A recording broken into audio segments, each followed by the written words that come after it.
Hey guys, EDDBUD here, and today I've got an initial review for you of the Mizuno Wave Rider Neo. I went for this shoe mainly because it's one of Mizuno's lighter options with the Enerzy midsole material. That Wave Sky Neo is just way heavier than this and not a shoe I really want to test out. This one seemed to be quite reasonable and seemed to have some attributes that I'm quite interested in. So let's get to it. A few stats first for you. The Wave Rider Neo weighs in at 329 grams in my UK size 11. That's 11.6 ounces. We've got a 1 ounce insole in here. I measured it, 28 grams. Not entirely sure that you really need that much cushion, but it's there. At that standard US size 9, about 265 grams is recorded. Cost wise, I did pick this up quite a bit under retail at £129. I mean, it's a retail of 150 Earth credits, which is pretty high. Hard Loop currently have this though at £116, so if you're going to pick one up, that's probably your best bet. 2 runs initially in this shoe, one of 6 miles at 7 minutes 38 per mile, which equates to 4 minutes 45 per kilometre. Weather conditions on that one a little bit wet underfoot with a little light rain, temperatures around about 12 C or 53 Fahrenheit. Second run was 7.5 miles, so a little over 11 kilometres at 7 minutes 35 per mile or 4 minutes 43 per kilometre. Temperatures a little cooler on the second run, about 10 C, so 50 Fahrenheit. I believe this to be a 12mm drop. I haven't found too many details about the shoe. Solid actually, it's not a lot out there. But from what I can deem, it is a 12mm drop. I don't know about stack height here. It's not totally unreasonable. Upper first. So the upper here is apparently called Air Mesh. Doesn't feel like that much of a mesh. This is supposed to be Mizuno's lighter, more breathable upper material. This colourway is Lunar Rock, black and Sorange. That's what it says on the website. There's a bit of orange here. Little bit of orange here. Sorange. Any ideas? Almost neoprene type material in the tongue and also around the back of the heel here. That neoprene stuff really does lock the foot into the shoe. Creates a really superb fit actually. It's very, very foot hugging, and I would suggest it's actually quite hard to get the shoe on initially. It reminded me a little bit of when I first got the Zoom Fly 3, maybe the Vaporfly 4% Flyknit, or getting my foot into the Alpha Fly for the first time. The neoprene and this sort of extra protective piece on the top here do provide some good protection from the laces. They are that slightly stretchy variety, but they actually work quite well in this shoe. You got that double eyelet system all the way on each side, and actually the fit is really, really good. Just enough room there in the toe box, and it's a relatively wide shoe as well. I just didn't think about the upper at all really on my 2 initial runs. The synthetic upper material is quite mottled to the touch. A very unique wavy texture all the way round. Don't think I've ever had a shoe with such a feeling to the touch actually. It's quite intriguing. Relatively soft upper though and quite flexible. I found it quite good in the rather chilly conditions that we've had over the last few days. There's a few ventilation holes in the toe box here to provide an extra little bit of breeze. Just in the front of the shoe there. That's about it though. The rear of the shoe has some thicker and taller padding. Well, it certainly does look odd. It looks a little bit like some of those Hoka One One offerings that we've seen of recent time. I've got to be honest though, I didn't really notice the heel at all on my run. I mean, it is very pronounced. It does sort of tail away from the foot. Not entirely sure that it's really necessary for all of that padding back there. Doesn't really affect performance as it pulls away from the foot that much. I have to say the pull tab for once is entirely necessary. It really does make the shoe quite a bit easier to put on. I'm not entirely sure how you do it without the pull tab. Once it's on there, you don't really need to cinch those laces all that much. No rubbing, no hot spots in the upper on my first 2 runs. A pinch plush and a dab of quality in there. Very impressive so far, Mizuno. Good job. After my initial runs, I'm going to give this one a 2.5 out of 3 for upper. Moving on to midsole now.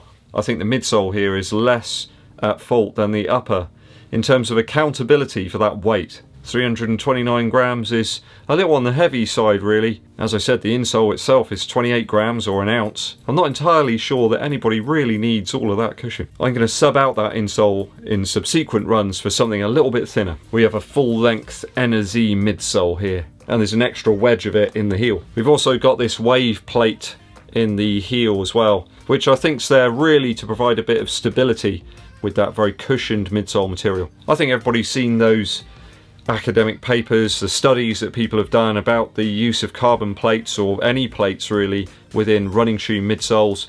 Most of the time I think it's really there for stability.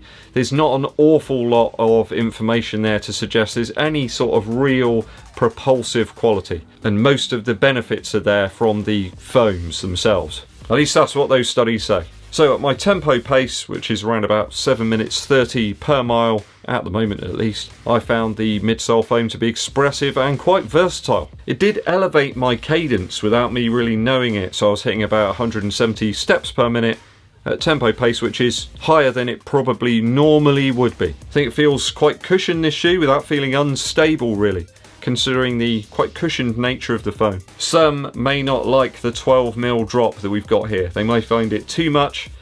Didn't really bother me all that much. Didn't really feel that different to me at all, in fairness. It got me thinking about my foot strike a little bit more perhaps, and also increasing my turnover. So perhaps that does account for the increase in cadence. As I said, that plate does seem to be there to provide some stability. I don't think there's any real additional benefit from it there.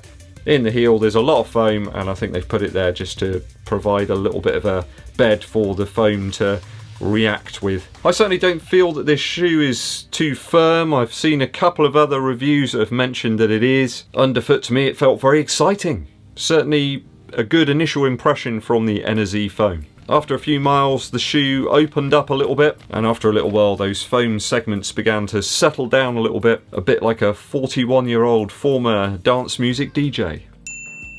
I think this Enerzy foam, if I had to categorise it, is similar to 3 other foams. Perhaps if you mix them all together in some sort of big steaming cauldron. Light Strike, Fuelcell and React, I think it has properties of all of those different foams. It's certainly no Zoom X, but that's okay for a more daily aimed shoe. I did hit some paces in this one today that were a little closer to my threshold pace without really noticing actually. I looked down at the watch and suddenly thought, wow, I wasn't expecting that. And I think perhaps the closest comparisons I'll be able to draw after more miles in this shoe are between Adidas's Boston 9, perhaps the Tempo Next Percent from Nike, and the Under Armour Hover Machina. No, I'm just joking about that one. I think if you got like a brick, that would be quite a good comparison between the Hover Machina. So despite that weight, I did enjoy my first 2 runs in the Mizuno Wave Rider Neo. The shoe spoke to me, and it whispered some pleasant words. A 2.5 out of 3 for midsole. It's outsole time now, cats. So we have G3 outsole rubber on this one. I've no idea what it means, but apparently that's what's on Mizuno's website, and that's pretty much all I've got to go by. I had a few initial fears about the outsole on the Mizuno Wave Rider Neo, but they were quickly extinguished. These display more grip on wet, leaf-covered terrain than Bigfoot himself. The odd Morse code-like design on the outsole really does work a treat, and your skyscraper-like friend here had no dangerous skidding sensations on his initial runs in the shoe. So 13 miles down in this one, and luckily for me, it's a winner in terms of the outsole. The typical route I run is lush with autumnal colours right now. Reds, greens and yellows. A delight to the senses in a Bob Ross kind of way. There is some exposed midsole here towards the rear of the shoe, and I shall be keenly monitoring for breakup here, like a shoe geek patrols for the delivery driver. A touch of rubber in the heel to protect and serve, like an outsole Robocop. But without the baby food, of course. And you can even see the wave plate poking through here. Hi, wave plate. So grip getting on for Continental and Dyna Ride vibes here. I'm going to give this a 2.8 out of 3 after my initial runs. So value next, and that is the elephant in the room with this shoe. At retail of 150 Earth credits, it's just a no. What are they thinking? It's just madness. But I have spotted my European buddies Hard Loop have got this on sale for £116 right now, which I think is a much, much better deal. I've got to be honest, I grabbed them for £129, I think it was, a few weeks back, and I don't feel too hard done by. I think at that price or lower for a fun and cushioned ride that you get in the Wave Rider Neo, with great lockdown actually, I think that's a much better value shoe. I think this is actually better value than something like the Nova Blast, I have to be honest. Out the box it's a way better shoe. much more stable underfoot with a vastly superior lockdown.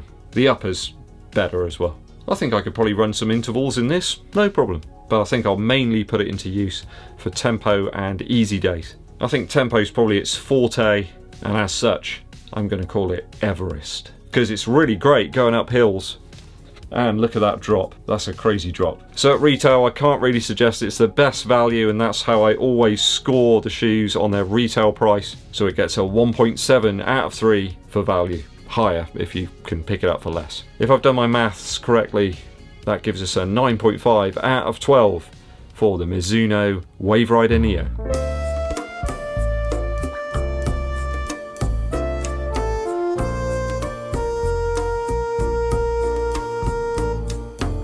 Are you a Mizuno shoe enthusiast? Let me know which ones you've tested out in the comments below.